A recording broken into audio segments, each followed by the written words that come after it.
ye fene Dr Likee yesi obi wu an ye ka na chi nsempa obi wu nso a obi tumi se se nipa kro na wawu no wanya no so mfa so ana se na de pa na wahwere no Dr Likee abeka na yero hosem a ana se atoye ncham a atoye wo Ghana ha no eye Dr Boadu eye Grace Herbal Center woda no a wawu nansen wo so no Dr Likee say industry no kumawu industry ne ba form no enye mami we ne so na sere anko fedro kura nom ekana no na so eye sister eso ne mu nti se ye ka say obi ewu eya sa sister we Dr Likee de aye ne ya papa woni actors ne bi wo mo ti ne so ano ode ye Dr Likee wo ye nkwohwe ensema wo de maye the first movie short video and I'm going to fie bi anim se me twa na ga na se me so na woman no ba ibubefu I'm sure you ma titi say what so no boniti nene chop na woni na woman me I'm saying no so mama Grace Boadu dem so ma ti ye twana no so ye be hia na ayi ho na hospital wa ye nkotwa nka ho na nka ho ya ko yi na ma me asa ma yiska asa ma ye duane nra ya nka bi ansem ekura na ene yete Yohan ya say man Grace Boadu yes what ade wo yare ya na wo ye den we are saying owo kurade a dem kontimi nye ya de kan say ya ma busuafo no seden na yesa ma Ghana fo nyina so ya akọ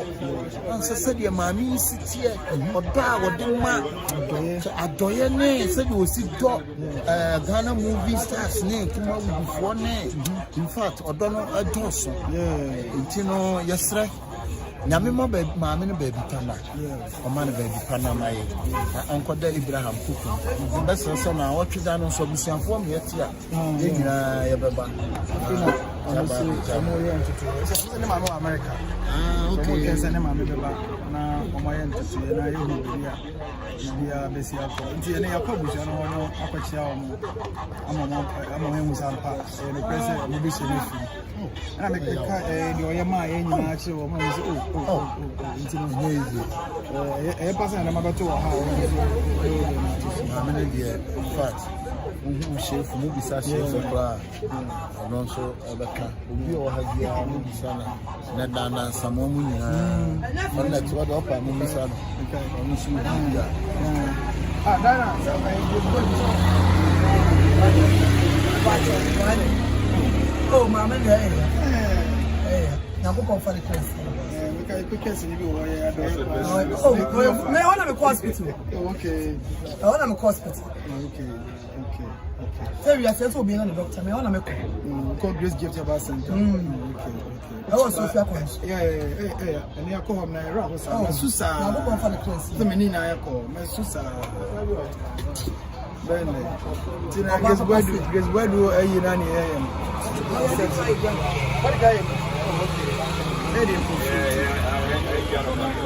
much now so I'm a start as I'm going to be na e mood ase sana ase dwem na ba ase de e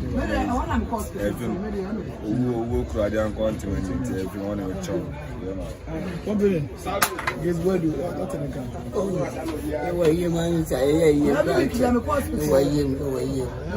wow me shana kwa no bia mood ase de na me de dro so di manu ma to and some maybe we can go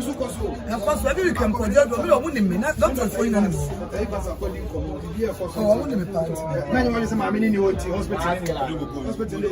oh, I was do what because obviously motion Mara wo I am for the cleanse in area yes baby boy